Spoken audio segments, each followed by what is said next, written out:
Assalamualaikum warahmatullahi wabarakatuh. Materi mengenai konfigurasi pada Project High-Rise Arsitektur. Materi ini akan menjelaskan mengenai penyusunan layout ruangan dan bangunan pada high-rise building, khususnya untuk typical floor, untuk menentukan desain yang paling sesuai dengan kebutuhan kita sebagai perencana. Tentunya dalam proses perencanaannya atau pemilihan konfigurasi ini dipengaruhi oleh kondisi lokasi dan kondisi lahan. Nah, konfigurasi ini cukup penting untuk dipelajari, mengingat sebagaimana kita ketahui bersama bahwa typical floor ini pada high-rise building merupakan bagian yang bisa dibilang paling dominan atau paling banyak, sehingga penting untuk mempelajari tipologi atau tipe-tipe konfigurasinya. Dalam menentukan konfigurasi bangunan pada high-rise building sendiri dipengaruhi oleh beberapa faktor. Yang pertama ialah faktor bentuk lahan. Jadi misalnya ada lahan yang berbentuk entah memanjang, memendek, tebal atau tipis atau tidak beraturan, maka nanti bentuk dari bangunannya juga akan dipengaruhi oleh akan menyesuaikan dengan bentuk lahannya. Terutama juga nanti terkait dengan peraturan seperti adanya regulasi mengenai setback, garis sempadan bangunan, maka bentuk bangunan sendiri merupakan biasanya cerminan dari bentuk lahannya. Faktor yang kedua dalam menentukan konfigurasi ini ialah fungsi bangunan. Jadi dalam high-rise building ini apakah fungsinya apartemen, hotel, perkantoran, bangunan pendidikan, atau rumah sakit, maka nanti pemilihan konfigurasi ini akan sangat dipengaruhi oleh fungsi apa yang akan kita tentukan. Jadi ada keumuman, jadi misalnya hotel, maka cenderung entah double loaded atau single loaded dan jarang menggunakan pola konfigurasi yang terpusat atau center. Nanti kita bahas selanjutnya. Faktor yang ketiga ialah terkait efisiensi. Efisiensi ini ialah persentase antara luas area komersial atau tenan area atau unit dengan koridor atau sirkulasi. Biasanya ini merupakan kebutuhan dari pemilik project, klien atau developer yang menghendaki memang pengennya projectnya ini efisiensinya tinggi. Jadi semakin banyak area yang bisa dijadikan area untuk usaha, maka efisiensinya semakin baik, maka bisnisnya juga akan semakin baik. Jadi dalam memilih konfigurasi bangunannya ini juga akan ada faktor efisiensi berapa persen atau seberapa besar persentase yang dibutuhkan. Faktor yang keempat ialah orientasi bangunan. Biasanya dalam menentukan konfigurasi ini dipengaruhi oleh kondisi lingkungannya. Misalnya bangunannya ingin menghadap kemana, terus ada view apa pada area tersebut, maka nantinya itu pemilihan konfigurasinya akan dipengaruhi hal-hal tersebut. Misalnya ada view yang menarik seperti objek wisata atau salah suatu elemen kota tertentu, maka konfigurasi akan menyesuaikan atau merespon adanya kondisi di lingkungan sekitar.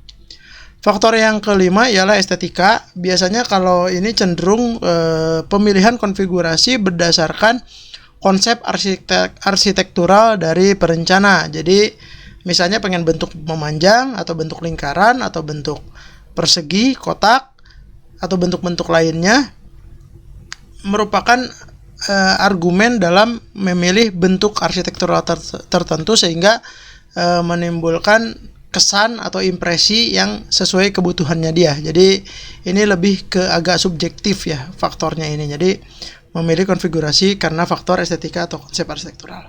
Yang terakhir ialah faktor operasional. Ini mungkin agak teknis. Gimana nantinya terkait pemilihan konfigurasi ini dengan kemudahan dalam pemeliharaan atau operasional cost dan juga sistem mechanical electrical plumbing. Biasanya nih ada beberapa project yang memerlukan memang inginnya ternyata pengennya sirkulasi udaranya alami atau sinar mataharinya alami, atau juga pengennya sirkulasi udaranya dengan mekanis dan sinarnya atau pencahayaannya dengan lampu-lampu. Jadi faktor operasional ini juga menentukan konfigurasi bangunan seperti apa yang akan kita pilih. Itu mengenai faktor-faktor atau latar belakang pemilihan konfigurasinya. Kita masuk kepada tipe konfigurasi yang umum yang umum ditemui pada proyek-proyek arsitektural. Di sini kami akan menguraikan berdasarkan tipe koridornya. Jadi ada beberapa tipe, mulai dari double loaded corridor, ada single loaded corridor, ada center corridor, dan juga ada kombinasi yang merupakan perpaduan dari 3 sistem koridor di atas, 2 atau lebih sistem koridor sebelumnya. Jadi kombinasi ini perpaduan dari sistem-sistem tertentu. Yang pertama ialah double loaded corridor. Ini merupakan konfigurasi yang paling umum digunakan pada project high-rise building, terutama pada project-project seperti apartemen dan hotel, di mana satu koridor untuk melayani 2 sisi unit tenan. Jadi seperti di gambar, satu koridor bisa mengakses unit atau tenan atau misalnya apartemen atau hotel di sisi kiri atau di sisi kanan dari koridor tersebut.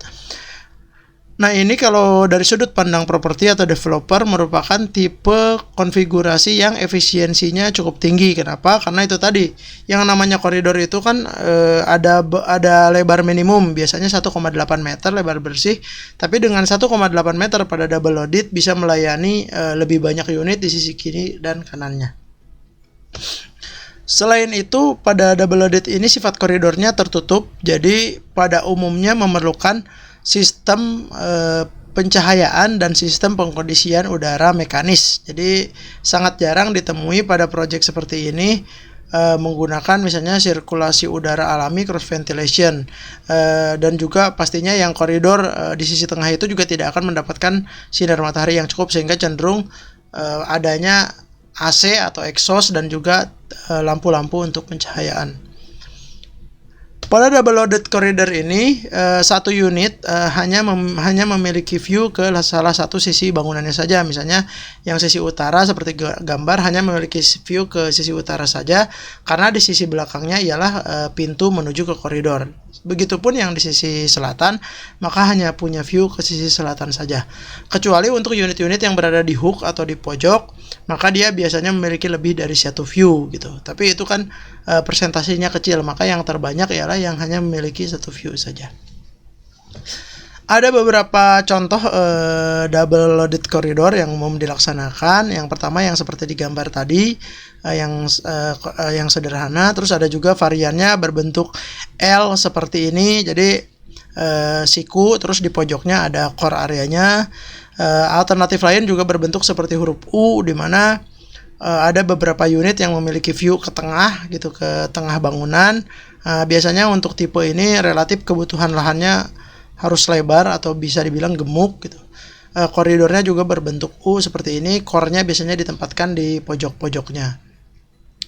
Dan juga alternatif lain ialah bentuk huruf seperti huruf T, koridornya juga di tengah. Nah, ini kurang lebih contoh saja beberapa alternatif double loaded corridor. Sebenarnya tidak terbatas ya bentuknya, selama prinsipnya ialah satu koridor melayani unit di kanan kirinya gitu. Itu mengenai double loaded corridor. Selanjutnya ialah single loaded corridor.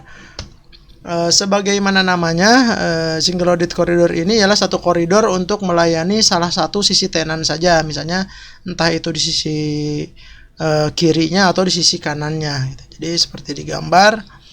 Nah, sehingga dengan satu koridor hanya melayani satu sisi saja, efisiensinya lebih kecil dibanding double loaded yang tadi. Kenapa? Ya itu tadi, lebar koridornya sama-sama 1,8, tapi dia hanya melayani satu sisi unit saja.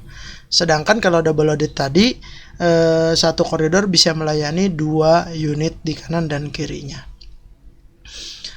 Nah, kelebihan dari single loaded corridor ini ialah satu unit dapat memiliki 2 view, bisa ke sisi depannya dan sisi ke belakangnya, dan juga dapat menggunakan pencahayaan dan tata udara alami karena bisa terbuka gitu. Jadi ini secara visual saja kita lihat unit tersebut misalnya ada jendela di sisi selatan, maka punya view ke selatan, dan sebaliknya di sisi utaranya pun bisa ditambahkan view dan jendela sehingga seolah-olah seperti memiliki balkon yang menghadap ke view yang lain. Nah, biasanya unit-unit yang project-project seperti hotel biasanya punya view sisi selatannya misalnya ke pantai, sisi utaranya ke perbukitan atau ke city view perkotaan. Nah, biasanya didesain dengan pola-pola single loaded seperti ini. Faktor lain dalam memilih single loaded itu biasanya juga ada faktor misalnya karena lahannya sempit atau tipis, dia tidak bisa didesain untuk double loaded, maka ini menjadi keterpaksaan biasanya. Karena pengennya sih efisiensinya tinggi, tapi karena lahannya sempit atau tipis, kena setback dan kena GSB, akhirnya dipilihlah tipe single loaded seperti ini. Atau faktor lain ialah karena ingin menyediakan void di tengah bangunan, sehingga view-nya itu misalnya yang sisi luar ke objek wisata atau ke perkotaan, sisi dalamnya ada sebuah taman atau kolam renang dan lain sebagainya. Nanti ada contohnya di gambar. Nah, pada single loaded koridor ini ada dua tipe yang umum digunakan. Pertama, tipe tertutup, di mana dia single loaded tapi koridornya itu ditutup dengan kaca, sehingga dia hanya bisa melihat view saja ke sisi kanan dan kirinya, tapi biasanya tidak memiliki sistem ventilasi atau sistem tata udara yang sifatnya alami gitu. Sementara yang sistem terbuka biasanya balkonnya tidak ada kaca seperti di gambar.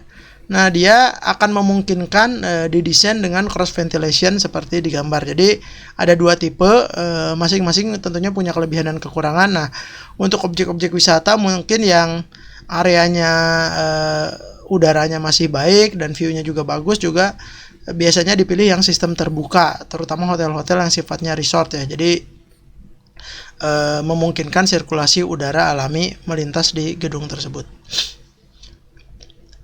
Nah, beberapa contoh mengenai tipe-tipe single loaded corridor. Contohnya yang pertama seperti ini, dia unit-unitnya di satu sisi semua, terus core area atau lift dan tangganya di sisi koridornya. Ini salah satu alternatif, atau juga bisa juga dengan bentuk L seperti ini, core areanya ditaruh di pojoknya atau di pertemuan sikunya.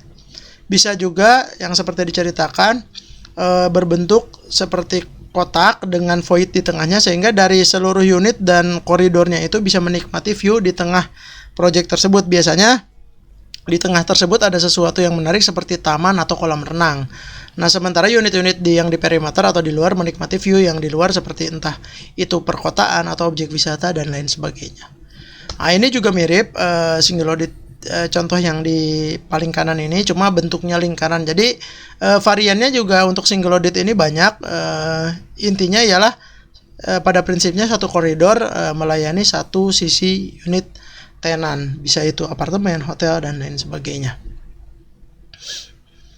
Oke, yang tipe konfigurasi yang ketiga ialah center corridor, di mana sebagaimana namanya, satu koridor melayani satu sisi unit tenan. Cuma berbedanya dengan single loaded ialah koridornya tertutup dan mengelilingi core sistem dari pelayanan gedungnya. Jadi core areanya yang warna merah itu dikelilingi oleh koridor, sehingga koridor ini sisi kanannya atau satu sisinya ialah ke unit atau tenan, satu sisinya ke core berupa sirkulasi vertikal dan biasanya sistem MEP, tangga darurat dan lain sebagainya. Tentunya sistem ini sifatnya tertutup ya, karena sama sekali tidak bisa mendapatkan sirkulasi udara dan pencahayaan dari luar. Sementara kalau tadi single loaded corridor biasanya masih bisa didapat di ujung-ujung koridornya, tuh ada jendela atau ada cahaya sedikit. Sementara ini benar-benar sangat tertutup.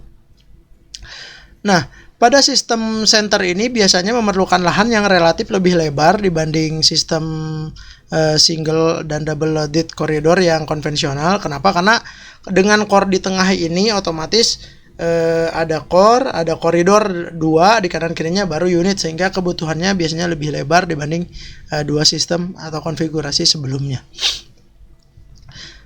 Nah, umum juga digunakan tipe ini pada bentuk-bentuk bangunan yang cenderung memiliki lebar sisi-sisi yang sama, seperti di contoh gambar ini ada berbentuk kotak, atau nanti contoh-contoh yang lainnya seperti di gambar ini. Misalnya alternatifnya bisa bentuk lingkaran, core-nya di tengah, jadi relatif lebih gemuk itu bangunannya, atau bentuk-bentuk lain seperti segitiga dan bentuknya tidak terbatas ya, bisa juga memanjang tapi emang tebal gitu. Jadi core-nya semua di tengah. Jadi inti dari center koridor itu ialah satu koridor menghadap ke unit, sementara koridor itu sisinya menghadap ke unit, sementara sisi yang satunya mengelilingi core sebagai sistem sirkulasi utama dan mechanical electrical plumbing. Selain tiga konfigurasi tadi, ada juga kombinasi dari beberapa sistem koridor yang ada. Jadi biasanya ini gabungan dua atau lebih, apakah itu single loaded, double loaded, atau center. Ini contohnya misalnya pada gambar tersebut kita lihat di sisi yang kirinya itu pakai double loaded, di mana satu koridor melayani dua kanan kiri unit tenant, sementara di sisi yang horizontalnya itu hanya single loaded melayani satu sisi tenant. Ini juga banyak ditemui project-project HRS yang seperti ini. Ada juga perpaduan antara center koridor dengan double loaded koridor seperti di gambar. Jadi sisi kirinya center koridor, ada core sendiri di tengah, tertutup koridornya, terus ada koneksi ke koridor, terus di sisi kanannya ialah double loaded koridor. Nah, ini hanya contoh alternatif saja. Contoh yang lain ialah perpaduan antara double loaded koridor dengan single loaded koridor dengan void di tengah. Jadi kalau kita lihat di sisi vertikal atau yang kanan kiri, dia double loaded koridor. Satu koridor melayani dua unit kanan dan kirinya, sementara yang sisi utara dan selatan atau atas dan bawah di gambar ini hanya single loaded koridor melayani satu sisi unit saja.